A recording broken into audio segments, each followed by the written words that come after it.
Hello student, welcome to Durana Academy. Very good morning to all. So நம்ம இன்னைக்கு இந்த லைவ்ல வந்து பார்த்தீங்கன்னா 6ஆம் வகுப்பு புதிய சமச்சீர் புக்கில் 4வது இயல் பார்க்க போகிறோம். சரிங்களா? நான் பேசுகிற வாய்ஸ் கேட்குதுங்களா?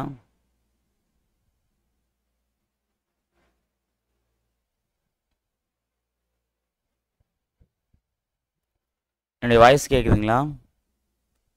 யாருன்னா ஒருத்தர் ஓகே சரிப்பா ஓகே தேங்க்யூ.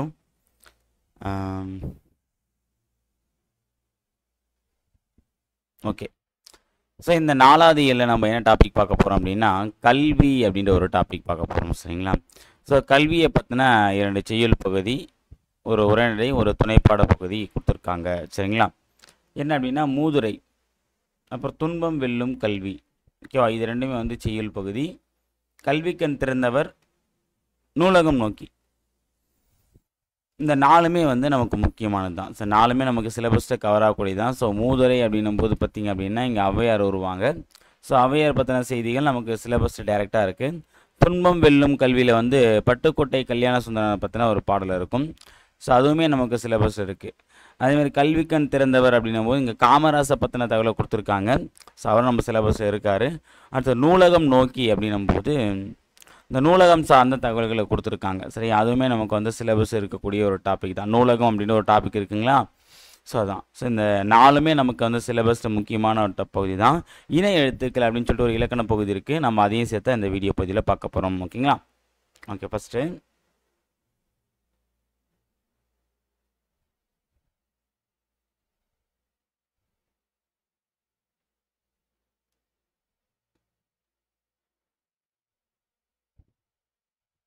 இது வரைக்கும் நம்ம 4 இயல் வந்து பார்த்துருக்கோமா? இது வந்து நம்ம பார்க்கக்கூடிய 5வது இயல்.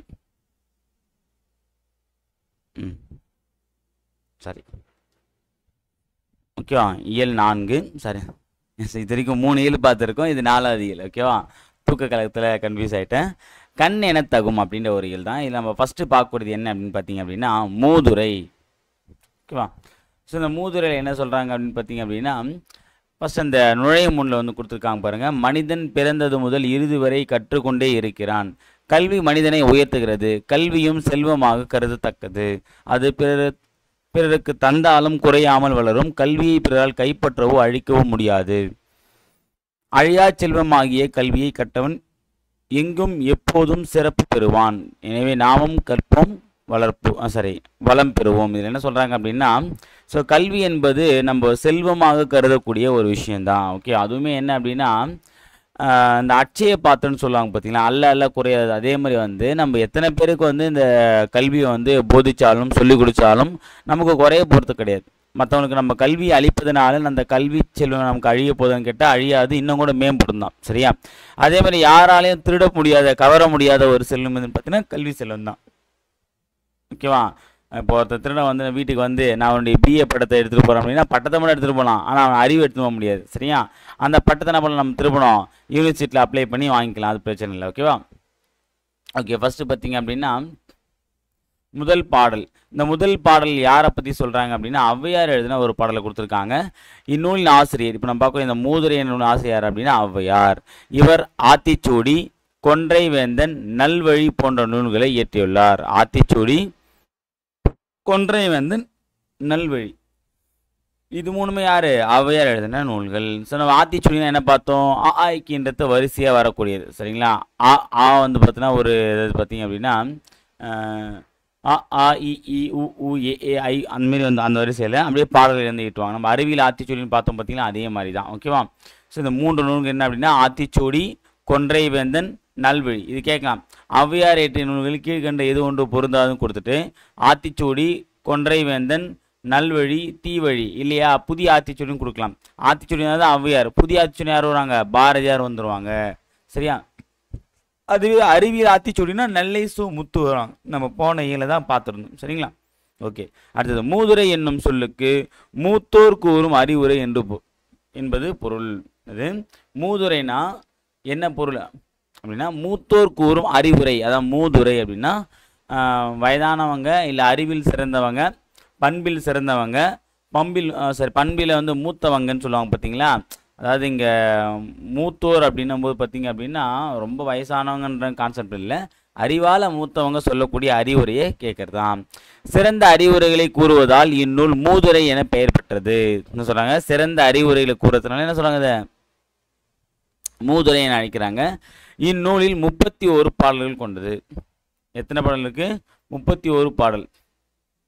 ஓகேவா? இது வந்து ஔவையார். ஓகேங்களா? அடுத்தது இப்போ நம்ம பாடல் வரியை பார்க்கலாம். இந்த பாடல் வரி ரொம்ப முக்கியமானது, கண்டிப்பாக நீங்கள் வந்து படிச்சுக்கணும், மனப்பாடம் பண்ணியே ஆக வேண்டிய ஒரு பாடல்.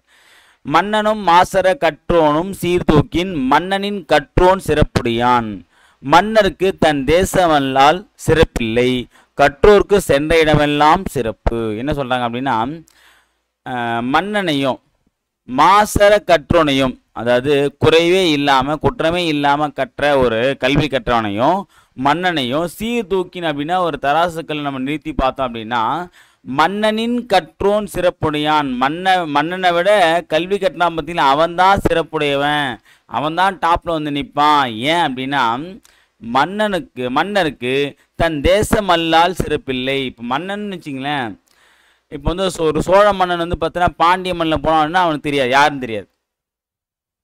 ஓகேவா? அந்த தேசத்தை தாண்டி வெளியே போனால் அவன் யாருன்னே தெரியாது. ஆனால் கற்றோருக்கு சென்ற இடமெல்லாம் சிறப்பு. ஸோ கல்வி கற்றவன் எங்கே வேணால் போகலாம். இப்போ புலவர்லாம் பார்த்தீங்கன்னா எல்லா அரசைக்கும் போவாங்க, எல்லா மன்னர்களும் அவனுக்கு சிறப்பு தருவாங்க, அவனை பார்த்து வந்து பார்த்தீங்கன்னா வணங்குவாங்க. அந்த ஒரு சிறப்பு வந்து கல்வி கற்றதுனால தான் அந்த புலவர்களுக்கு வழங்கப்படுகிறதே தவிர மற்ற வந்து பொன் பொருளுக்காக கொடுக்கப்படாது.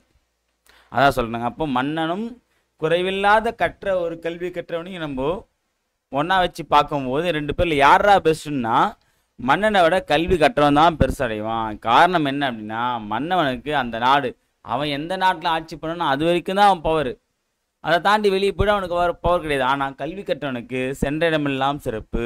சரி, இது கேட்டிருக்காங்க, இது முன்னாடியும் கேட்கலாம். இதில் மாசர் அப்படின்னா குறைவில்லாத, மாசுனா குற்றம், மாசு அற அப்படின்னா மாசு இல்லாதன்னு அர்த்தம். ஓகே, அதாவது குறைவில்லாத. சீர்தூக்கின் அப்படின்னா ஒப்பிட்டு ஆராய்ந்து, சீர்தூக்கின் ஒப்பிட்டு ஆராய்ந்து. அடுத்தது தேசம்னா நாடு. ஓகே, அதான் இந்த பாடலுடைய பொருள். இவ்வளோ தான், இதை படிச்சிங்க. மாணவர்கள் நூல்களை டேஷ் கற்க வேண்டும் அப்படின்னா மாசற கற்க வேண்டும். இடமெல்லாம் என்னும் சொல்லை பிரித்து எழுத கிடைப்பது வந்து இடம் கூட்டல் எல்லாம், இடம் கூட்டல் எல்லாம், இந்த பி. மாசற என்னும் சொல்லை பிரித்து எழுத கிடைப்பது வந்து பார்த்தீங்க அப்படின்னா, இந்த டிவிசி கேட்டிருக்காங்க இந்த கொஸ்டின். மாசற அப்படின்னா மாசு கூட்டல் அற.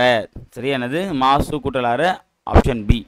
குற்றம் கூட்டல் இல்லாதவர்கள் என்பதை சேர்த்து எழுத கிடைப்பதுன்னா குற்றம் இல்லாதவர்கள் அப்படின்னு வரணும். குற்றம் இல்லாத, அது இம் கூட்டல் இ மீயா மாறிடும். இதற்கு பாருங்க, ஆப்ஷன் ஏ. அடுத்தது சிறப்பு கூட்டல் உடையார் என்பதை சேர்த்து எழுத கிடைப்பது சிறப்புடையார்.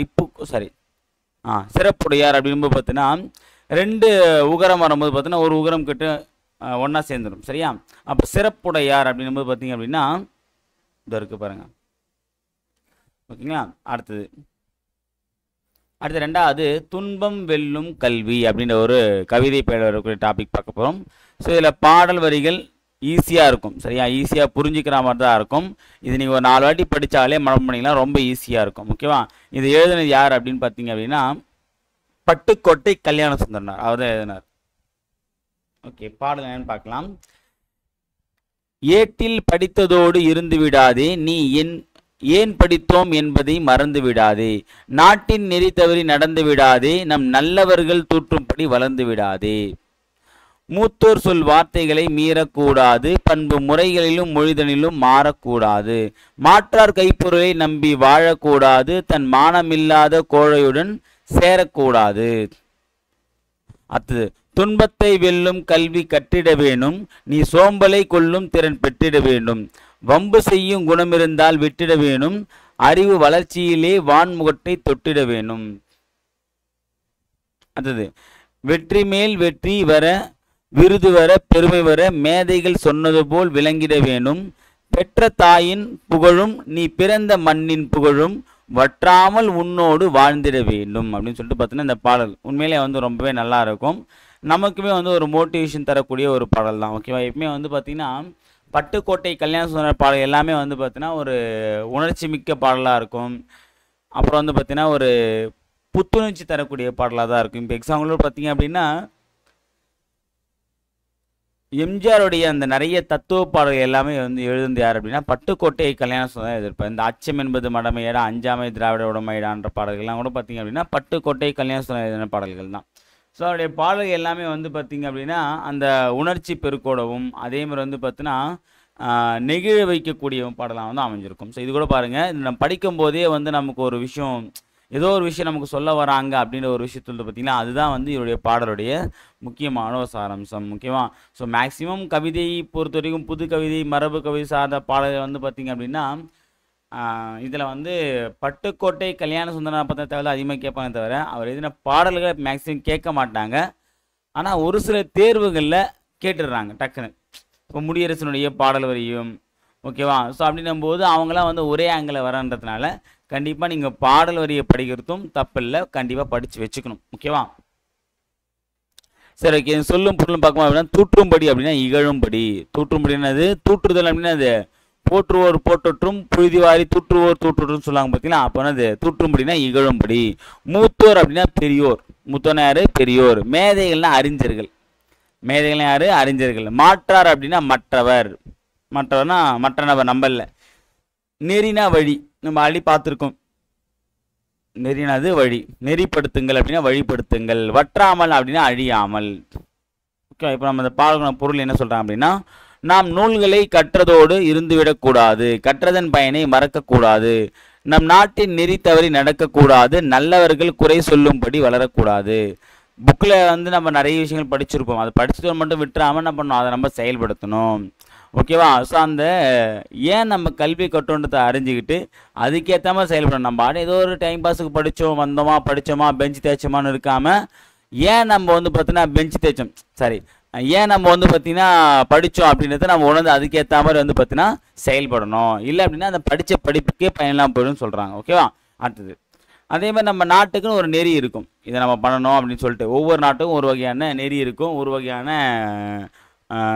ஒழுக்க நிலைகள் இருக்கும், அதை நம்ம கடைபிடிக்கணும். அதே மாதிரி வந்து நல்லவர்கள் குறை, இங்கே பாருங்கள் நல்லா கவனிச்சிங்க, குறை சொல்லும்படி இருந்தோன்னு சொல்லலாம். ஆனால் என்ன சொல்கிறாங்க, நல்லவர்கள் குறை சொல்லும்படி அப்படின்னா கெட்டவன் எப்பவுமே குறை சொல்லி தான் இருப்பான். நம்ம மேலே பொறாமப்படுறவன், நம்ம கூட போட்டி போடுறவன், நம்மளை பார்த்தாலே பிடிக்காதவன், நம்மளை பார்த்தாலே எரிச்சல் அடையக்கூடியவன், நம்ம சொந்தக்காரத்தில் பாதி பேர் வந்து பார்த்தீங்கன்னா என்ன பண்ணுவாங்க, நம்மளை எதனா ஒன்று குறை சொல்லிகிட்டே இருப்பாங்க. ஆனால் இவங்க இங்கே வந்து நம்ம எந்த குறையை சொல்ல ஏற்றுக்கூடாதுன்னு சொல்கிறாங்க, நல்லவர்கள் குறை சொல்லும்படி வளரக்கூடாது. நல்லவங்க ஏன்னா அதிகமாக குறை சொல்ல மாட்டாங்க, சரியா. அப்போ நல்லவங்க குறை சொல்லணும்னா அப்போ உண்மையிலே நம்மக்கிட்ட குறை இருக்குதான் அர்த்தம். ஓகேவா. அப்போ நல்லவர்கள் குறை சொல்லும்போது அங்கே நடக்கக்கூடாது, சரியா. ஞாபகம் வச்சுங்க. அடுத்தது பெரியோர் கூறும் அறிவுரைகளை மீறக்கூடாது, பிறரிடம் பழகும் முறையிலும் பேசும் முறையிலும் பண்பு நெறி மாறக்கூடாது. ஓகேவா.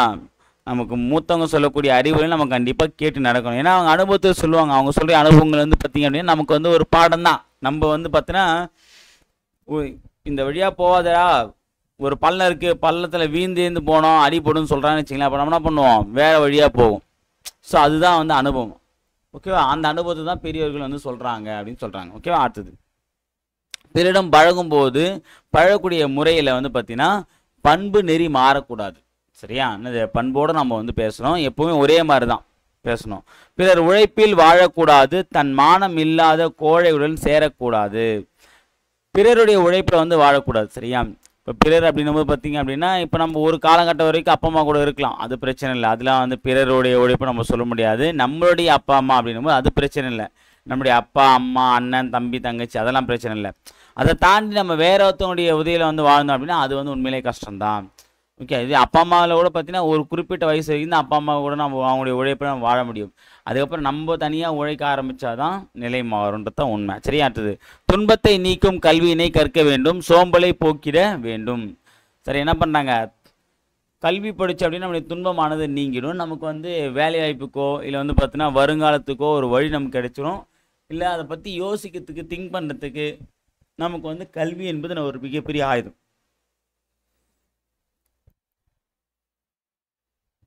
அடுத்தது பார்த்தீங்க அப்படின்னா பிறருடன் வம்பு செய்யும் வழக்கம் இருந்தால் அதை விட்டுவிட வேண்டும், வானை தொடும் அளவுக்கு அறிவை வளர்த்து கொள்ள வேண்டும், சரியா. யாராவது நம்ம வீண் வம்புக்கு போகிறோம் அப்படின்னா அதாவது என்னதான் இல்லைங்க நல்லா இருக்கேன்னு சொல்லிட்டு கேட்குற மாதிரி அப்புறம் என்ன பண்ணுறது, அப்புறம் வந்து பார்த்தீங்கன்னா நான் பாட்டு செவனே தானேப்பா இருக்கேன், அதாவது நான் உன்னை எதுவுமே கேள்வி கேட்க முடியுமான்னு கேட்டால் வந்து என்ன சும்மா தான் எனக்கு கேளு, நீ தான் வந்து தைரியமான ஆளாச்சே சொல்லுன்ற மாதிரி சும்மா போயிட்டு வீண் வம்புக்கெல்லாம் போகக்கூடாது. சரியா?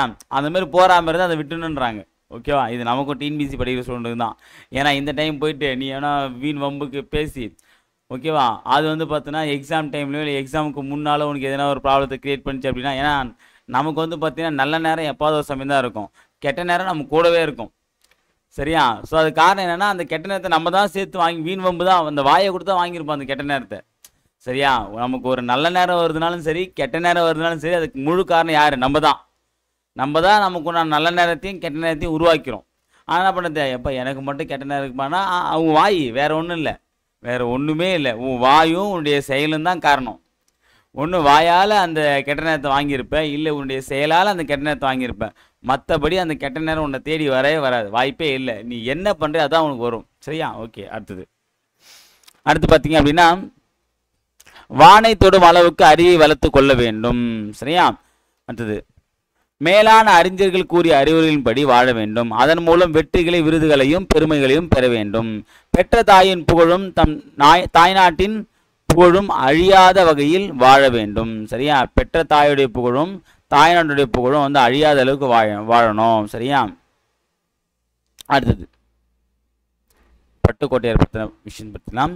எளிய தமிழில் சமூக சீர்திருத்த கருத்துக்களை வலியுறுத்தி பாடியவர் என பட்டுக்கோட்டை கல்யாண சுந்தரம். எளிய தமிழில் சமூக சீர்திருத்த கருத்துக்களை வலியுறுத்தி பாடியவர் யாரு? பட்டுக்கோட்டை கல்யாண சுந்தரம். திரை இசை பாடல்களில் உழைப்பாளிகளின் உயர்வை போற்றியவர். திரை இசை பாடல்களில் உழைப்பாளருடைய உயர்வை வந்து போட்டது யாரு? அதான் நம்ம பார்த்தோம் பார்த்தீங்களா, எல்லா பாடலுமே என்ன அப்படின்னா உழைப்பாளர்களை பற்றின விஷயம் தான் அவர் சொல்லியிருப்பார். அடுத்தது அதனால தான் இவர் என்ன சொன்னால் மக்கள் கவிஞர். ஏன்னா உழைப்பாளர்கள் பற்றின விஷயங்கள், அதே மாதிரி மக்களை பற்றின விஷயங்கள், மக்கள் பிரச்சனை சார்ந்த விஷயங்களை வந்து பாடல்களை ஏற்றினார். ஓகே, அப்போ மக்கள் பிரச்சனைகளை வந்து பேசுகிறது தானே வந்து மக்கள் கவிஞர்னு சொல்லுவாங்க. அதனால தான் பட்டுக்கோட்டை கல்யாண சுந்தராரை மக்கள் கவிஞர் அப்படின்னு சொல்லிட்டு குறிப்பிட்றாங்க. ஓகேவா? அடுத்தது மாணவர் பிறர் டேஷ் நடக்குன்னா தூற்றும்படி நடக்கக்கூடாது. நாம் டேஷ் சொல்படி நடக்க வேண்டும். யார்? மூத்தோர் சொல்படி நடக்க வேண்டும். கைப்பொருள் எனும் சொல்லை பிரித்து எழுதி கிடைப்பது கை கூட்டல் பொருள். மானம் கூட்டல் இல்லாத அப்படின்னா மானம் இல்லாத, இம்மு கூட்டல் மீயா மாறிடும். அப்போ மானம் இல்லா அப்படின்னு அர்த்தம். மானம் இல்லா இதான். அவ்வளோதான். அடுத்து வந்து பார்த்தீங்க அப்படின்னா இப்போ 2 செய்யுள் பகுதி முடித்தாச்சு. அடுத்த உரைநடை உலகத்தில் கல்விக்கண் திறந்தவர் காமராசர். ஓகே, அவரை பற்றி நம்ம பார்க்க போகிறோம். ஸோ இதில் வந்து பார்த்தீங்கன்னா ஒரு நிகழ்வு மாதிரி ஒரு 3 இன்சிடெண்ட் வந்து வச்சுருக்காங்க.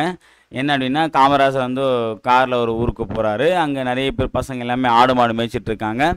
அப்படி மேய்ச்சிட்டு இருக்கும்போது பார்த்தீங்கன்னா ஏன்டா பசங்களா நீங்கள் பள்ளிக்கூடத்துக்கு போகலையா அப்படின்னா, பள்ளிக்கூடமாக அது எங்கே இருக்குது அப்படின்னு சொல்லி அந்த பசங்க கேட்பாங்க.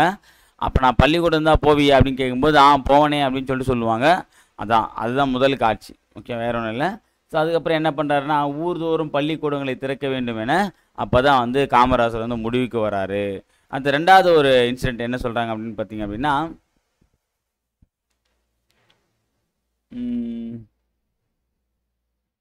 ஒரு பள்ளி விழாவுக்கு வந்து போயிட்டு அவங்க மாணவடி வந்து பார்த்தீங்கன்னா உரையாட்டும் போது படிப்பறிவு இருந்தால் தான் வந்து நாடு முன்னேறும். சரியா? அதனால் என்ன பண்ண நாடு முழுவதும் நான் வந்து பார்த்தீங்கன்னா கிட்டத்தட்ட 50,000 பள்ளிகளை வந்து திறக்க போகிறேன். ஓகேவா? இந்த அரசாங்கம் வந்து திறக்க போகுதுன்றத சொல்லிட்டு வருவார். சரிங்களா? ஸோ அது வந்து 2வது இன்சிடென்ட். ஓகேவா? அதன் அடிப்படையில் வந்து பார்த்தீங்கன்னா நாடு முழுவதும் 50,000 பள்ளி வந்து எதன் அடிப்படையில் உருவாக்குறாங்க அப்படின்னா 1 மைல் தூரத்துக்கு ஆரம்ப பள்ளி, 1 கிலோமீட்டர் இல்லைங்க 1 மைல் தூரம். சரியா? 1 மைல் தூரத்தில் ஆரம்ப பள்ளி, 3 மைல் தூரத்தில் நடுநிலைப்பள்ளி, 5 மைல் தூரத்தில் உயர்நிலைப்பள்ளி அப்படின்னு சொல்லிட்டு அந்த ஒரு திட்டத்தை வந்து கொண்டு வந்தார். 1 மைலுக்கு ஆரம்பம், அப்போ 3 மைலுக்கு நடுநிலை, 5 மைலுக்கு என்னது உயர்நிலை. சரியா? ஞாபகம் வச்சுங்க. 1, 3, 5 எல்லாமே ஒற்றைப்படையில் வருது பாருங்கள். ஓகேவா? அடுத்தது நிகழ்வு 3 என்னன்னு பார்த்தீங்க அப்படின்னா பசங்களுக்கு வந்து பார்த்தீங்கன்னா ஒரு காலையில் வந்து இந்த பிரேயரை நடத்துவாங்க பார்த்தீங்களா, அப்போ வந்து ஒரு மாணவன் வந்து மயங்கி விழுந்துடுறான். அது காரணம் என்னென்னா நான் சாப்பிடல அப்படின்னு சொல்கிறான். ஸோ அப்போ வந்து பார்த்தீங்கன்னா எதுவும் சாப்பிடாமல் ஏன் வர அப்படின்னு பார்த்தும்போது சாப்பிட்டு எதுவுமே இல்லை அப்படின்னும் போது மாணவர்களுக்கு வந்து ஒரு வேளை உணவாச்சு வழங்கணும்னு சொல்லிட்டு பார்த்தீங்கன்னா மதிய உணவு திட்டத்தை கொண்டு வராரு. அடுத்த 4வது விஷயம் வந்து பார்த்தீங்க அப்படின்னா பரமக்குடி அப்படின்ற ஒரு ஊரில் தரைப்பாலத்தில் வந்து பார்த்தீங்கன்னா தண்ணி போயிட்டுருக்கும். ஆனால் அதை தாண்டி ஒரு ஸ்கூல் இருக்கும். அப்போது மழை காலத்தில் வந்து இந்த பசங்க எங்கே போவாங்க, ஸ்கூல் எப்படி போவான்னு கேட்டால் மழை காலத்தில் இந்த பசங்க ஸ்கூலே போக மாட்டாங்க. ஓகேவா? சாதாரண நாளில் போகிறதே பெரிய விஷயம், இந்த மழை நாளில் வேறையா அப்படின்னு சொல்லிட்டு அந்த அதிகாரிலாம் சொல்கிறாங்க. ஏன் இப்படி சொல்கிறீங்க? இல்லையா நம்ம ஒரு ரூல்ஸ் வச்சுருக்கோம், அந்த ரூல்ஸ் படி பார்த்தீங்கன்னா இந்த இவ்வளோ மைலுக்குள்ளே வந்து இந்த ஸ்கூல் வராது அப்படின்னா இந்த தரைப்பழத்தை காரணம் காட்டுங்க, நான் வந்து புதிய ஸ்கூல் போகிறதுக்கு வந்து வழிவகுக்கிறேன் அப்படின்னு சொன்னார். இதெல்லாம் சொன்னவர் யாருன்னு பார்த்தீங்க அப்படின்னா கல்விக்கண் திறந்தவர் என தந்தை பெரியாரால் மனதார பாராட்டப்பட்ட மறைந்த முன்னாள் தமிழக முதல்வர் காமராசர் அவர்கள். சரியானது. கல்விக்கண் திறந்தவர் என இவரை போட்டது யார்? காமராசரை போட்டியது பெரியார். ஓகேவா? அடுத்தது இப்போ நம்ம தெரிஞ்சுக்க வேண்டிய விஷயம் வந்து காமராசரை பற்றின ஒரு சில தகவல் கொடுத்துருக்காங்க. இது கண்டிப்பாக நம்ம தெரிஞ்சுக்கணும். ஓகேவா? காமராசரின் சிறப்பு பெயர்கள்னு சொல்லிட்டு பார்த்தீங்க அப்படின்னா பெருந்தலைவர், படிக்காத மேதை, கர்ம வீரர், கருப்பு காந்தி, ஏழை பங்காளர், தலைவர்களை உருவாக்குவார். அதாவது கிங் மேக்கர். இது நிறைய டீம்ஸ் கேட்டிருக்காங்க. கே திட்டம் அப்படின்ற ஒரு பிளான் திட்டத்தை வந்து கொண்டு வந்தவர் வந்து காமராசர் தான். அதுவுமே வரும். ஓகேவா? என்னது? பெருந்தலைவர், படிக்காத மேதை, கர்ம வீரர், கருப்பு காந்தி, ஏழை பங்காளர், தலைவர்களை உருவாக்குவார். இதெல்லாம் காமராஜருக்கு வழங்கப்பட்ட பட்டங்கள். அடுத்தது காமராசரின் கல்வி பணிகளில் வந்து என்ன விஷயங்கள்லாம் பண்ணான்னு கொடுத்துருக்காங்க. இதை கண்டிப்பாக நோட் பண்ணிங்க, ரொம்ப முக்கியமானது. காமராசர் முதல் அமைச்சராக பதவியேற்ற நேரத்தில் ஏறக்குறைய 6000 தொடக்க பள்ளிகள் மூடப்பட்டன. அவர் வந்து 1954 முதலமைச்சராக பதவியேற்கும் போது 6000 ஸ்கூலை வந்து என்ன பண்ணியிருந்தாங்க? மூடியிருந்தாங்க. அவற்றை உடனடியாக திறக்க ஆணையிட்டார். மாநிலம் முழுக்க அனைவருக்கும் இலவச கட்டாய கல்விக்கான சட்டத்தை தீவிரமாக நடைமுறைப்படுத்தினார். இது இலவசமாக, அதாவது நீ கல்விக்காக காசு தான் தர தேவையில்ல, இலவசமாக வந்து படிச்சுட்டு போடா, நீ படித்தா போதுனான்னு சொன்னார். ஓகேவா? மாணவர்கள் பசியின்றி படிக்க மதிய உணவு திட்டத்தை கொண்டு வந்தார். என்னதான் வந்து இலவசமாக கல்வி கொடுத்தாலும் அவனுக்கு சோறு முக்கியம் இல்லை. ஓகேவா? அதாவது சங்கம் முக்கியமாக சாப்பாடு முக்கியமான போது என்ன சொல்லுவாங்க? சாப்பாடு தான் முக்கியம், பசிக்கும் இல்லை சாப்பிடக்கூடாதான்னு. அந்த மாதிரி அந்த பசங்கள்லாம் சொல்லும், அவள் பசிக்கும் இல்லை அப்படின்னும் போது அப்படியா, சரிடா கவலைப்படாத, அந்த பசியும் நானே போக்குறேன், அதாவது அறிவு பசி நானே போக்குறேன், வயிற்று பசி நானே போக்குறேன்னு சொல்லிட்டு அறிவு பசியை போக்குறதுக்கு பள்ளி, வயிற்று பசியை போக்குவதற்கு மதிய உணவு திட்டத்தை வந்து கொண்டு வந்தவர் அவர் தான் நம்முடைய காமராசர். ஓகே. அடுத்தது பள்ளிகளில் ஏற்றத்தாழ்வின்றி குழந்தைகள் கல்வி கற்க சீருடை திட்டத்தை அறிமுகம் செய்தார். இப்போ பள்ளியில் வந்து பார்த்தீங்கன்னா பணக்கார வீட்டு பையன் வந்து பார்த்தீங்கன்னா நல்லா மிடுக்கான ஆடையை போட்டுட்டு வரோம், ஒரு ஏழை வீட்டு பையன் அப்படின்னா கிழிஞ்ச ஆடை தான் போட்டு வரோம். ஓகேவா? அதேமாதிரி வந்து இந்த கலர் கூட பார்த்தீங்கன்னா ஒரு வேற்றுமை ஏற்படுத்தக்கூடாது மாணவர்கள்னு சொல்லிட்டு பார்த்தீங்கன்னா எல்லாருக்கும் சீருடைனா ஒரே யூனிஃபார்ம். ஓகேவா? காலையில் போகும்போது பார்த்தீங்கன்னா வெள்ளை கலரில் இருக்கும், ஈவினிங் வரும்போது மஞ்சள் கலரில் இருக்கும். சரியா? அதுவுமே சமமாக தான் இருக்கும். எல்லாருக்கும் காலைல வேலைன்னா மதியம் மஞ்சள் தான். சப்போஸ் எவனா ஒருத்தன் ஒயிட்டில் வந்துட்டான்னா மீதி இருக்குன்னா பண்ண மாட்டான், டேய் நீ மட்டும் எப்போ ஒயிட் ஷர்ட் போட்டுன்னு போகிற அப்படின்னு நம்ம அதையுமே மஞ்சள் சட்டையாக மாற்றி அனுப்பிச்சுடுவாங்க நம்பாளுங்க. அதெல்லாம் கேடி தான். அடுத்தது பள்ளிகளின் வசதிகளை பெருக்க பள்ளி சீரமைப்பு மாநாடு நடத்தினார். நான் வச்சுங்க, பள்ளி இருக்கக்கூடிய வசதிகளை வந்து பெருக்குவதற்காக பள்ளி சீரமைப்பு மாநாடுகள். அப்போ அந்த பள்ளி சீரமைப்பு மாநாடு என்ன பண்ணுவாங்க அப்படின்னு பார்த்தீங்க அப்படின்னா எந்தெந்த பள்ளியில் என்னென்ன குறைகள் இருக்குது, அந்த உட்கட்டமைப்பு வசதியில் இல்லை என்ன வந்து மேம்படுத்தலாம், கல்வியை மேம்படுத்த என்னென்ன விஷயங்கள்லாம் இருக்குது, கல்வி முறை எப்படி மாற்றலாம், பாடத்திட்டம் எப்படி பண்ணலாம்னு சொல்லிட்டு இதெல்லாம் பற்றி ஆராய்வதற்காக ஒரு பள்ளி சீரமைப்பு மாநாடு வந்து நடத்தினார். அடுத்தது தமிழ்நாட்டில் பல கிளை நூலகங்களை தொடங்கினார். ஓகே.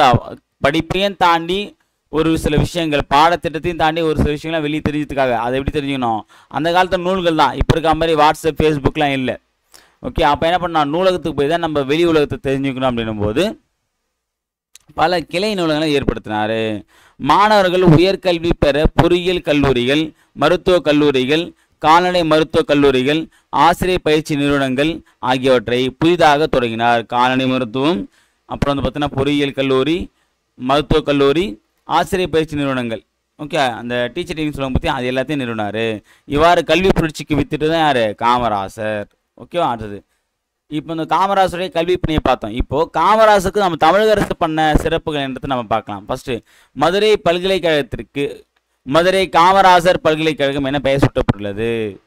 ஓகேவானது மதுரை பல்கலைக்கழகத்திற்கு மதுரை காமராசர் பல்கலைக்கழகம் அப்படின்னு சொல்லிட்டு பெயர் வச்சுருக்காங்க. ஓகேவா? அடுத்தது ஏன்னா மதுரையில் இருக்கவங்களாம் எப்பவுமே காமாக இருக்க மாட்டாங்க. ஓகே. எப்படி இருப்பாங்க? ஏன்னா சத்தம் போட்டுனே இருப்பாங்க. கூட பார்த்தீங்கன்னா நானும் மதுரைக்காரன் தாண்டா அப்படின்னு சொல்லிட்டு விஷால் ஒரு படத்தை சொல்லுவார். அது சைலண்டாலாம் சொல்ல மாட்டார். சைலண்டாக எப்படி சார் சொல்ல முடியும் அப்படின்னா சைலண்டாக செய்ய மாட்டார், ஒரு சவுண்டு விட்டு தான் செய்வோம். சவுண்டு பார்ட்டிங்க தான் யாருங்க? மதுரைக்காரங்களாம். அப்போ மதுரை வந்து காமாக இருக்க மாட்டாங்க, ராஜாவாக தான் இருப்பாங்க. அப்போ காமராசர் ஞாபகம் வச்சுங்க. ஓகே. அடுத்தது நடுவண் அரசு 1976 பாரத ரத்னா விருது வழங்கியது. ஓகே. அது பாரத ரத்னான்னு சொல்லக்கூடிய இந்தியாவின் மிக உயரிய விருதான இந்த பாரத ரத்னா விருது 1976 மத்திய அரசு கொடுத்தாங்க. அடுத்தது காமராசர் வாழ்ந்த சென்னை இல்லம் காமராசர் வந்து சென்னையில் வாழ்ந்த அந்த இல்லம் வந்து பார்த்தீங்கன்னா மற்றும் விருதுநகர் அவர் பிறந்த ஊர் விருதுப்பட்டி இருக்கு பார்த்தீங்களா அங்கே ஆகிய அரசுரிமை ஆக்கப்பட்டு நினைவு இல்லங்களாக மாற்றப்பட்டன. காமராசர் வாழ்ந்த விருதுநகர் இருக்கக்கூடிய இல்லம், சென்னையில் இருக்கக்கூடிய இல்லம், இது ரெண்டுத்தையும் என்ன பண்ணியிருக்காங்க, அரசுரிமை ஆக்கியிருக்காங்க. இப்போ நினைவு இல்லமாக பாதுகாத்துட்டு வராங்க. அடுத்தது சென்னை மெரினா கடற்கரையில் சிலை நிறுவப்பட்டுள்ளது. சென்னை மெரினா கடற்கரையில் காமராசருக்கு சிலை வச்சுருக்காங்க. அடுத்தது சென்னையில் உள்ள உள்நாட்டு விமான நிலையத்திற்கு காமராசர் பெயர் சூட்டப்பட்டுள்ளது. சரியா, சென்னையில் மட்டும் 2 இருக்குது, பன்னாட்டு விமான நிலையம் உள்நாட்டு விமான நிலையம் சொல்லிட்டு 2 இருக்குது. இதில் பன்னாட்டு விமான நிலையம் வந்து பார்த்தீங்கன்னா அறிஞர் அண்ணா பன்னாட்டு விமான நிலையம் சொல்லிட்டு பேர் வச்சுருக்காங்க. உள்நாட்டு விமானத்துக்கு காமராசர் உள்நாட்டு விமான நிலையம் சொல்லிட்டு பேர் வச்சுருக்காங்க, ஞாபகம் வச்சுங்க. ஓகே, அடுத்தது கன்னியாகுமரியில் காமராசருக்கு மணிமண்டபம். கன்னியாகுமரி அந்த பீச்லேயே பார்த்தீங்க அப்படின்னா ஓரமாக வந்து வச்சுருப்பாங்க, காந்தி மண்டபம் இருக்கும், அதுக்கு பக்கத்தில் காமராசர் நினைவு மண்டபம் இருக்கும், மணிமண்டபம். ஓகேவா, எப்போ அப்படின்னா 10 அக்டோபர் 2000 ஆண்டு அமைக்கப்பட்டது. ஓகே, ஞாபகம் வச்சுங்க. அவ்வளோதாம்மா. ஸோ இதில் வந்து இந்த கல்விக்கண் திறந்தவரில் வந்து பார்த்தீங்கன்னா இந்த 2 இந்த ஒரு வரி இந்த ஒரு வரி அடுத்து பார்த்தீங்கன்னா இந்த வரி, அவ்வளோதான். இது வேறு எதுவும் முக்கியமானது இல்லை. அதுக்கடுத்து அப்படியே நீங்கள் என்ன பண்ணிடலாம், ஸோ இந்த வரி அப்புறம் இந்த ஒரு பாக்ஸு அப்புறம் இந்த ஒரு பாக்ஸும் இந்த பாக்ஸும், அவ்வளோதான். இது மட்டும் தான் முக்கியமானது, இதை மட்டும் படித்தா போதுமானது. ஓகே, அடுத்தது பள்ளிக்கூடம் செல்லாததற்கு ஆடு மேய்க்கும் சிறுவர்கள் கூறிய காரணம் என்னது, ஊரில் பள்ளிக்கூடம் இல்லை. பசியின்றி என்னும் சொல்லை பிரித்து எழுதி கிடைப்பது பார்த்தீங்கன்னா பசி கூட்டல் இன்றி. படிப்பறிவு என்னும் சொல்லை பிரித்து எழுதி கிடைப்பது படிப்பு கூட்டல் அறிவு. காடு கூட்டல் ஆறு அப்படின்னா காட்டாறு. இது எப்படி சேர்த்து எழுதலாம், காட்டாறு அப்படின்னு எழுதலாம். அடுத்தது குழந்தைகள் பள்ளியில் ஏற்றத்தாழ்வு படிக்க என்ன பண்ணாரு, சீருடை சட்டத்தை வந்து கொண்டு வந்தது யாரு, காமராசர். அடுத்தது காமராசரை கல்விக்கண் திறந்தவனுக்குரியவர் பெரியார். அது காமராசரை கல்விக்கண் திறந்தவனுக்குரிய யாரு, பெரியார். அவ்வளோதான், முடிஞ்சு போச்சுமா. அடுத்து பார்த்தீங்கன்னா விரிவானம் பகுதியில் நூலகம் நோக்கி அப்படின்ற ஒரு டாபிக் வந்து பார்க்க போகிறோம். ஸோ நமக்கு நூலகம் வந்து சிலபஸ் வந்து டைரெக்டாக கவர் ஆகிறதுனால கண்டிப்பாக நம்ம வந்து பார்த்தீங்கன்னா இந்த நூலகம் சார்ந்த படிப்பு வந்து கண்டிப்பாக இந்த ஒரு டாபிக் வந்து நம்ம படிச்சுக்கணும். ஓகேவா, ஓகே. ஃபஸ்ட்டு இந்த நூலகம்ன்ற டாப்பிக்கில் வந்து நம்ம எதை பற்றி பார்க்க போகிறோம் அப்படின்னா அண்ணா நூற்றாண்டு நூலகத்தை பற்றி பார்க்க போகிறோம். அறிஞர் அண்ணா, சென்னையில் இருக்கக்கூடிய அறிஞர் அண்ணா நூற்றாண்டு நூலகத்தை பற்றி பார்க்க போகிறோம். ஸோ இது வந்து ஒரு கான்வர்சேஷன் மாதிரி, ஒரு ஆசிரியருக்கும் மாணவர்களுக்கும் என்ன பண்ணுறாங்க அப்படின்னா இந்த அதுக்கு முன்னாடி வந்து எக்ஸிபிஷன்லேருந்து ஒரு நாள் டூர் மாதிரி போவாங்க, ஏதாவது ஒரு இடத்த போயிட்டு சுற்றி பார்ப்பாங்க. சரியா, இந்த ஃபீல்டு ஒர்க்கு இல்லை ஃபீல்டு டூர் அப்படின்ற மாதிரி அந்த மாதிரி வந்து ஒரு டூர் வந்து கூப்பிட்டு போகிறாங்க பசங்களை. எங்கே கூப்பிட்டு போகிறாங்கன்னா நூலகத்துக்கு கூப்பிட்டு போகிறாங்க, அண்ணாவோட நூலகத்துக்கு. ஸோ அங்கே போயிட்டு ஒவ்வொரு தளத்துக்காக போயிட்டு பார்த்துட்டு இது என்னன்னும் போது அதை எக்ஸ்பிளைன் பண்ணுற மாதிரி அமைச்சிருக்காங்க. ஓகேவா, ஆசிய கண்டத்திலேயே 2வது பெரிய நூலகம் இதுதான். ஆசிய கண்டத்திலேயே 2வது பெரிய நூலகம் இது நம்ம அறிஞர் அண்ணா நூற்றாண்டு நூலகம் தான். ஓகேவா, தரைத்தளம் மற்றும் 8 அடுக்குகளை கொண்டது. சரியா, தரை தான், கிரவுண்ட் ஃப்ளோரு ப்ளஸ் வந்து பார்த்தீங்கன்னா 8 ஃப்ளோர் வந்து கொண்டது தான் இந்த அண்ணா நூற்றாண்டு நூலகம். இதன் பரப்பளவு மட்டும் 8 ஏக்கராம். எவ்வளோ, 8 ஏக்கர். இதனுடைய பரப்பளவு 8 ஏக்கரில் இருக்குது. 8 தளங்கள் 8 ஏக்கர், நான் வச்சுங்க. ஓகேவா, ஸோ அப்போ உள்ள என்ட்ரி ஆகும்போது பார்த்தீங்க அப்படின்னா அப்போ ஆசிய கண்டத்தில் 2வது அப்படிங்கும் போது 1வது பெரிய நூலகம்னா சீனாவில் இருக்குது. ஆசிய கண்டத்தில் மிகப்பெரிய நூலகம் எங்கே இருக்குது, சீனாவில். சீனா ஃபஸ்ட்டு, நம்ம இந்தியா செகண்டு. ஓகேவா, அடுத்தது இந்தியாவில் நம்ம தமிழ்நாட்டில் இருக்குது. ஓகேவா, அந்த நூலகத்தில் வந்து ஒரு ஃபோட்டோ வச்சுருக்காங்க. அந்த ஃபோட்டோ இதில் பார்த்தீங்கன்னா இந்த ஃபோட்டோ தான் அங்கே வச்சுருக்காங்க. இந்த ஃபோட்டோவில் இருக்கிறது யார் அப்படிங்கும்போது பார்த்தீங்கன்னா ரா அரங்கநாதன், அவர் தான். இது ரா அரங்கநாதன், இவர் தான் வந்து இந்த ஃபோட்டோவில் இருக்கக்கூடியவர். இவர் யாருன்னு கேட்டிங்க அப்படின்னா நூலக விதிகளை உருவாக்கியவர். ஸோ நூலக விதிகள்னால் நூலகத்தில் வந்து நூல்களை வந்து எப்படி வைக்கணும், நியூஸ் பேப்பரை எங்கே வைக்கணும், ஓகே, நூல்களை வந்து எப்படி வரிசை அடுக்கி வைக்கணும், எந்த முறையில் வைக்கணும், அந்த நூலகத்தை எப்படி பராமரிக்கணும், இது எல்லாத்தையும் வந்து விதிகளாக வந்து சொன்னது ரா அரங்கநாதன். அதனால் இவர் என்ன சொல்கிறாங்கன்னா இந்திய நூலக அறிவியலின் தந்தை அப்படின்னு நினைக்கிறாங்க. இது நிறைய டிஎன்பிஎஸ்சி கேட்டிருக்காங்க. இந்த நூலகம் சம்பந்தம் அடிக்கடி கேட்கக்கூடிய ஒரே கொஸ்டின் பார்த்தீங்கன்னா இதுதான், இந்திய நூலக அறிவியலின் தந்தையார்னா ரா அரங்கநாதன். சரியா, ஓகே. அடுத்தது இப்போ நம்ம ஒவ்வொரு தளத்தில் என்னென்ன இருக்குன்றத வந்து நம்ம பார்க்க போகிறோம். தரைத்தளத்தில் பார்வை திறன் குறைபாடு உடையோருக்கான பிரிவு உள்ளது. ஏன்னா அவங்களால வந்து மேலாம் வந்து ஏறி வர முடியாதுங்களா, லிஃப்ட்டில் வரதுல ரொம்ப கஷ்டமாக இருக்கும்.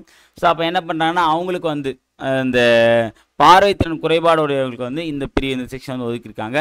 அவர்கள் தொட்டு பார்த்து படிப்பதற்கான பிரெய்லி நூல்கள் உள்ளது. சரி, அதை பாருங்கள். இப்போ இங்கே இருக்குல்ல இந்த பிக்சரில் பாருங்கள், ஒரு புள்ளி புள்ளியாக இருக்க பாருங்க, இதான் பிரெய்லி நூல்கள்னு சொல்லுவாங்க. இப்போ நீங்கள் ஃபோனில் அதுக்கு மேலே நம்ம டச் பேட், சரி இப்போ டச் பேட் வச்சுருக்கோம், அது முன்னாடி வந்து பார்த்தீங்கன்னா கீபேடு ஃபோன் வச்சுருந்து பார்த்தீங்களா, அதெல்லாம் பார்த்தீங்க அப்படின்னா ஒரு சிம்பிள் கொடுத்துருப்பாங்க.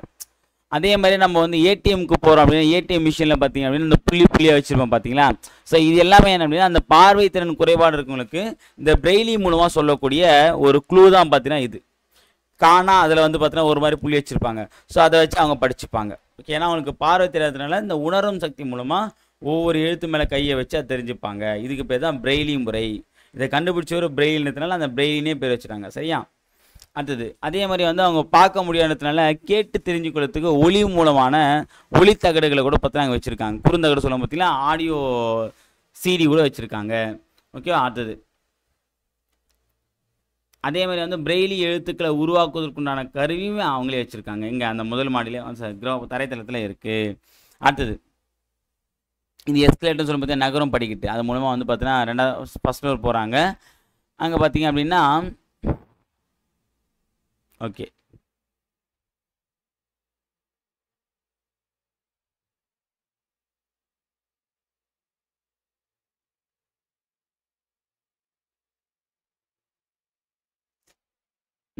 அடுத்து பார்த்தோன்னா முதல் தளம். ஸோ முதல் தளம் வந்து பார்த்தோன்னா குழந்தைகளுக்காக சிறப்பாக உருவாக்கப்பட்ட பகுதி. ஸோ சில்ட்ரன்ஸ், ஏன்னா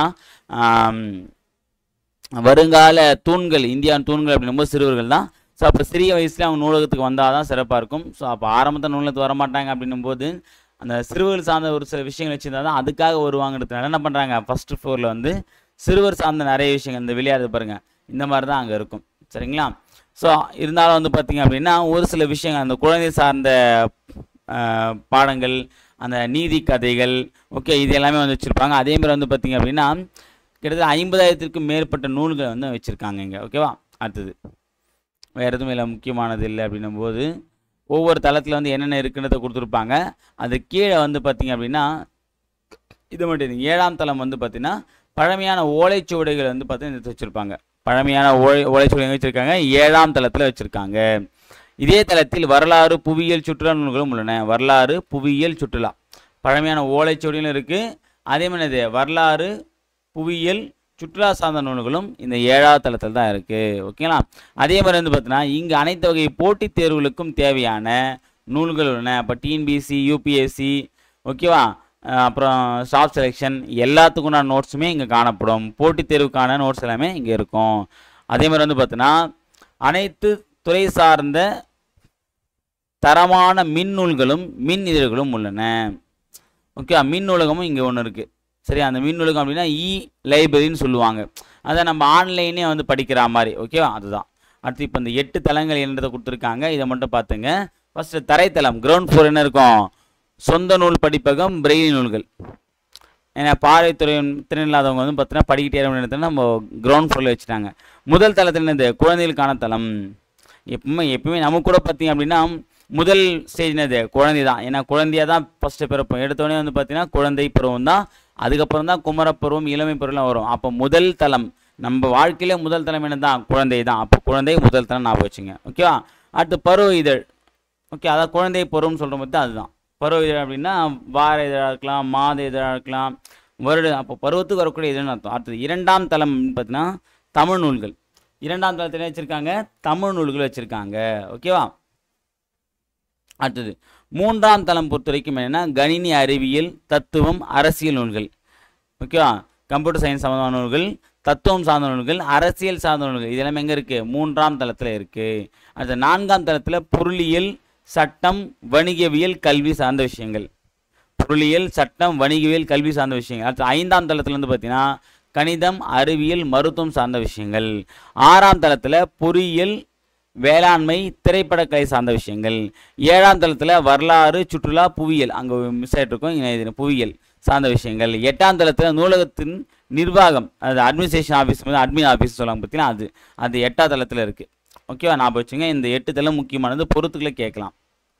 ஓகேவா? அடுத்து பாருங்கள், நூலகத்தில் படித்து உயர்நிலை அடைந்தவர்கள் சிலர் மட்டும்தான். நூலகத்தில் படித்து உயர்நிலை ஒரு சிலர் யாருன்னா அறிஞர் அண்ணா, ஜவஹர்லால் நேரு, அண்ணல் அம்பேத்கர், கார்ல் மார்க்ஸ். இவங்க எல்லாமே வந்து நூலகத்தில் படித்து உயர்நிலை அடைந்தவர்கள். கேட்கலாம், நூலகத்தில் படித்து உயர்நிலை அடைந்தவர்கள் கீழ்கண்டு எவரும் இடம்பெற மாட்டார் அப்படின்ற மாதிரி கேட்கலாம். சரியா? அடுத்தது தெரிந்து கொள்ளுங்கள், சிறந்த நூலகருக்கு டாக்டர் எஸ்.ஆர். அரங்கநாதன் விருது வழங்கப்படுகிறது. ஓகே, சிறந்த நூலகர்களுக்கு வழங்கக்கூடிய விருதுன்னு பார்த்தீங்க அப்படின்னா SR அரங்கநாதன் விருது. ஓகே, அவ்வளோதான் இந்த பாடம். அடுத்தது இணை எழுத்துக்கள். ஸோ இணை எழுத்துக்கள் அப்படின்னா என்ன அப்படின்னா இனமாகனா தோதாக, அதாவது சமமாக வரக்கூடிய எழுத்துக்கள் தான் இணை எழுத்துக்கள்னு சொல்லுவாங்க. ஓகேவா, இணை எழுத்துக்கள் வேற, இங்கே இணை எழுத்துக்கள் வேற. இதுக்கு இனமாக வரக்கூடிய எழுத்துக்கள். ஓகேவா, அதாவது இந்த ஒலிக்கும் முயற்சியும் பிறக்கும் இடமும் வந்து பார்த்திங்கன்னா ஒற்றுமை இருக்கும். அந்த ஆரம்பிக்கக்கூடிய வந்து பார்த்தா அந்த ப்ரொனன்சியேஷன் வந்து ஒரே மாதிரியாக இருக்கும். ஓகேவா, அதான் வந்து இணை எழுத்துக்கள்னு சொல்லுவாங்க. ஓகேவா, நான் வச்சுங்க. 6 வல்லின மெய் எழுத்துக்களும் 6 மெல்லின எழுத்துக்களும் இணை எழுத்துக்கள் ஆகும். சரியா, இங்கே பாருங்க, கா ச ட த ப ர இருக்குங்களா. இந்த கசர தப்பரன்ற வல்லின எழுத்துக்கு ங ஞ ந ந ம ந என்ற இந்த மெல்லின எழுத்து இனிமேல் இருக்கும். இப்போ க ங ஒரே மாதிரி இருக்குங்களா, ஞ ச ஒரே மாதிரி இருக்குங்களா, நா டா தா நா, அப்புறம் மா பா இன் இர், அந்த ப்ரொனன்சியேஷன் ஒலிக்கக்கூடிய அந்த முறைகள் எல்லாமே சேமாக இருக்கிறது என்ன சொன்னாங்க, இணை எழுத்துக்கள். அப்போ 6 வல்லின எழுத்துக்கு 6 மெல்லின எழுத்துக்கள் என்னவா இருக்கும், இணை எழுத்துக்களாக இருக்கும். சரிங்களா, பாருங்க, திங்கள் இங்கா, அது பக்கத்தில் தான் வரும். மஞ்சள் இஞ்சா, மண்டபம் இண்டா, இந்தா, இம்பு, அப்புறம் வந்து பார்த்தீங்கன்னா இன்றல், அது வந்து இன்னொரு ஒன்றா வந்துருக்கும். அதாவது இணை எழுத்துக்கள்லாம் இனமாக இருக்கும், ஒன்றாவே இருக்கும். இங்கே இருக்குங்களா. ஸோ இப்படி தான் வரும். இதுதான் இணை எழுத்துக்கள் அப்படின்னு சொல்லி குறிப்பிட்றாங்க. அடுத்தது இடையினை எழுத்துக்கள் 6ம் ஒரே இனமாகும். இதெல்லாம் ஒரே இனத்தை சார்ந்தது, அதை நம்ம தனியாக பிரிக்க முடியாது. எரள வாழ வந்து பார்த்தீங்கன்னா இதுக்கு எதுவுமே இல்லை, இணை எழுத்துக்கள் கிடையாது, ஒரே இன எழுத்தாக இருக்குது. சரியா, அடுத்தது இதேமாதிரி வந்து இப்போ நம்ம மெய் எழுத்துக்கள் பார்த்தோம் பார்த்தீங்களா, அதேமாதிரி உயிரெழுத்துக்களுக்கும் இணை எழுத்துக்கள் காணப்படுது. ஓகேவா, அந்த உயிரெழுத்துக்களுக்கு வந்து பார்த்தீங்க அப்படின்னா அந்த உயிர் குறிலுக்கு உயிர் நெடில் எழுத்து இணை எழுத்தாக இருக்கும், இணை எழுத்தாக இருக்கும். இப்போ பார்த்தீங்கன்னா அ அப்படின்ற குறி எழுத்துக்கு ஆ அப்படின்றது இணை எழுத்து. இ ஈ உ ஊ ஏ ஏ ஓ ஓ. ஓகேவா, இது ரெண்டும் பார்த்தீங்கன்னா ஐக்கு வந்து நெடில் எழுத்தான். ஐ என்பது நெடில் எழுத்து, அவு என்பது நெடில் எழுத்து. சரியா, இப்போ இந்த ஐ என்ற நெடில் எழுத்துக்கு ஈ என்ற குறி எழுத்து இணை எழுத்தாகும். அவு என்ற நெடில் எழுத்துக்கு வந்து பார்த்தீங்கன்னா ஊ என்ற எழுத்து இணை எழுத்தாகும். இப்போ எப்படின்னு பார்த்தீங்கன்னா ஐ, அப்போ ஈன்னு தானே முடியுது, அதனால தான் சொல்கிறாங்க. அதேமாதிரி அவு ஊன்னு தானே முடியுது, அப்போ ஊ என்பது இங்கே இணை எழுத்தாக மாறுது, இங்கே ஈ என்பது இணை எழுத்தாக மாறுது. நான் வச்சுங்க. ஓகேவா, ஏன்னா வேறு எதுக்கும் இங்கே 2 எழுத்து வந்துச்சு, இங்கே 2 இருக்குது. ஆனால் இது 2 மட்டும் சிங்கிளாக இருக்கும். ஓகே, ஏன்னா இது 2ம் குறி எழுத்து கிடையாது, நெடில் எழுத்து மட்டும் தான் இருக்கும். ஐ என்ற நெடில் எழுத்து, அவு என்பது நெடில் எழுத்து. இதுக்கு இணையான குறி எழுத்து கிடையாது. நம்ம தான் என்ன சொல்கிறோம், இணையானது அப்படின் போது ஈயும் ஊவும் சேர்த்து சொல்லிக்கிறோம். ஓகே, அடுத்தது மெய்யெழுத்துக்களைப் போலவே உயிரெழுத்துக்களிலும் இணை எழுத்துக்கள் உண்டு. உயிரெழுத்துக்களில் குறிலுக்கு நெடிலும் நெடிலுக்கு குறிலும் இணை எழுத்துக்களாக வரும். அதான் அ அ இ இ உ உ ஏ ஏ ஓ ஓ அப்படின்ற மாதிரி. அடுத்து பார்த்தீங்கன்னா குறில் அல்லாத எழுத்தான ஐ என்னும் எழுத்துக்கு ஈ என்ற எழுத்து ஐ அப்படின்னு புரியுதுங்களா. அதே மாதிரி வந்து பார்த்தீங்க அப்படின்னா அவு என்னும் எழுத்துக்கு அவு ஊன்னு முடிந்து பார்த்தா இது ரெண்டுமே இணை எழுத்தாக இருக்கும். அடுத்து பார்த்தீங்கன்னா சொல்லில் உயிரெழுத்துக்கள் சேர்ந்து வருவது இல்லை. பொதுவாக வந்து பார்த்தீங்கன்னா இப்போ நம்ம வந்து இங்கே மேலே பார்த்துருந்தோம் சேர்ந்து வரத்தை, மெய் எழுத்துக்களை சேர்ந்து வரத்தை இங்கே பார்த்துருந்தோம், திங்கள் மஞ்சள் மண்டபம்னு சொல்லிட்டு. ஆனால் அந்தமாதிரி நம்ம வந்து பார்த்தீங்கன்னா உயிரெழுத்து வராது, ஏன்னா உயிரெழுத்து மொழிக்கு இடையில் வரவே வராது. ஓகே, அப்படியே வந்தாலும் ஒரே உயிரெழுத்து வந்து ரெட்டுப்பட்டு வராது இல்லையா, அடுத்தடுத்து உயிரெழுத்துக்கள் வராது. அப்போ எங்கே வரும் அப்படின்னா அளவிடையில் மட்டும்தான் வந்து பார்த்தீங்கன்னா இந்த உயிரெழுத்துக்கள் சேர்ந்து வரும். ஓ ஓதல் வேண்டும், தூவும், ஓகே, அப்போ தழியி அப்படின்னு சொல்லிட்டு வரக்கூடியது. சரிங்களா, அதே மாதிரி வந்து தமிழ் எழுத்துக்கள் ஆயுத எழுத்துக்கு மட்டுமே இணை எழுத்து இல்லை. ஓகே, அது தமிழ் எழுத்துக்களில் ஆயுத எழுத்துக்கு மட்டும்தான் இனமான எழுத்து இல்லை அப்படின்னு சொல்கிறாங்க. ஓகே, அவ்வளோதாம்மா. ஸோ இதோட வந்து பார்த்தீங்கன்னா இதுவும் முடியுது. இதில் மெல்லினத்திற்கான இணை எழுத்து இடம்பெறாத சொல் என்னன்னு பார்த்தீங்க அப்படின்னா மெல்லினம் மஞ்சள், வந்தான், கல்வி, இதில் தான் இல்லை. ஓகேவா, அடுத்து பார்த்தீங்கன்னா தவறான சொல்லை வட்டமிடுக. கண்டான், வென்றான், நண்டு ஒன்றுமோ வென்றான். இப்போ வந்து இங்கே பெரியரா வரணும், இங்கே சின்னரா வந்திருக்கு, அவ்வளோதான். ஏன்னா இன்னரா தானே வரணும் பார்த்துருந்தோம். அடுத்து பார்த்தீங்கன்னா யாதானம் 2 பாடல்கள் கொடுத்துருக்காங்க. யாதானம் நாடாமல் ஊறாமல் என்னொருவன் சாந்துணையும் கல்லாதவாறு, இது வந்து திருக்குறள் வரக்கூடிய ஒரு பாடல் வரி. அடுத்து பார்த்தீங்கன்னா பழமொழி 400 வந்து பார்த்தீங்கன்னா ஆற்றோம் கற்றார் அறிவுடையார் அக்துடையார் நாற்று செய்யும் செல்லாத நாடில்லை அந்நாடு வேற்று நாடாகா தமவேயாம் ஆயினால் ஆற்றுனா வேண்டுவதில்லை. இது டிஎம்பிசி கேட்கக்கூடிய கொஸ்டின், இது ஒரு பழமொழி. ஓகேவா, இது எப்பயுமே வந்து பழமொழி 400 4வது வரி என்னவா இருக்கும், பழமொழியாக இருக்கிறத நம்ம பார்த்துருந்தோம். ஆற்றோம் கற்ற அறிவுடையார் அஃதொடியார் நாற்றசியும் செல்லாத நாடில்லை அந்நாடு வேற்று நாடாக தமவேயாம் ஆயினால் ஆற்றுனா வேண்டுவது இல். அதாவது கட்டவனுக்கு கட்டுச்சோறு வேணாம்னு சொல்லுவாங்க பார்த்தீங்களா. அதாவது நம்ம கல்வி வந்து ஒழுங்காக கட்டணும் அப்படின்னா நமக்கு வந்து பார்த்தீங்கன்னா நம்முடைய புகழ் வந்து பார்த்தீங்கன்னா செல்லாத அந்த 4 திசையும் நம்முடைய புகழ் வந்து செல்லும். அதேமாதிரி அப்போது 4 திசையும் நம்ம புகழ் போகும்போது எந்த நாட்டில் போனால் நம்மளை பற்றி தெரிஞ்சவங்க யாராவது ஒருத்தவங்க இருப்பாங்க. அப்போது தெரிஞ்சவங்க ஒரு ஆள் இருந்தாலே அது வந்து வேற்று நாடு கிடையாது, நம்ம நாடு தான் அப்படின்றத சொல்கிறாங்க. அப்போ ஆற்றுனா வேண்டுவதில்லை அப்படின்னா அப்போ வந்து வழிநடை உணவுன்னு சொல்லக்கூடிய ஆற்றுனா வழிநடை உணவுன்னு சொல்லுவாங்க.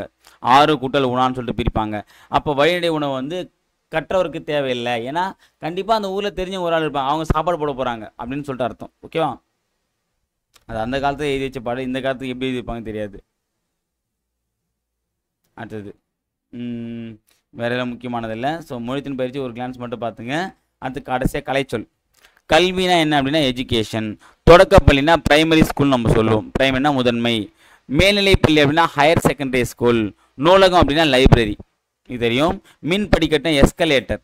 ஓகேங்களா? அடுத்து மின் தூக்கி அப்படின்னா லிஃப்ட். லிஃப்ட் தான் நம்ம என்ன சொல்கிறோம், மின் தூக்கின்னு சொல்லுவோம். மின் படிக்கட்டுனா அந்த படிக்கட்டு நகராமல் இருப்பது, படிக்கட்டு நகரத்தை வந்து எஸ்கலேட்டர், அப்படியே 2 தூக்கின்னு பொறுத்து லிஃப்ட். மின் அஞ்சல்னா இமெயில். குறுந்தகடு அப்படின்னா காம்பேக்ட் டிஸ்க்கு. மின் நூலகம்னா இ லைப்ரரி. மின் நூல்னா இ புக். மின் இதழ்னா இ மேகசின்ஸ்னு சொல்லுவாங்க. ஓகேவா? ஸோ அவ்வளோதான். ஸோ இதோட வந்து பார்த்தீங்கன்னா இயல் 4 வந்து நம்ம முடிக்கிறோம். 6ஆம் வகுப்பு புதிய சமச்சீர் புக்கில் இந்த ஒரு லைவ் கிளாஸ் வந்து நம்ம வந்து பார்த்திங்க அப்படின்னா 4வது இயலை வெற்றிகரம் முடிக்கிறோம். அடுத்த கிளாஸ் வந்து பார்த்திங்க அப்படின்னா 5வது இயலை பற்றின தகவலை வந்து பார்க்கலாம். தேங்க்யூ.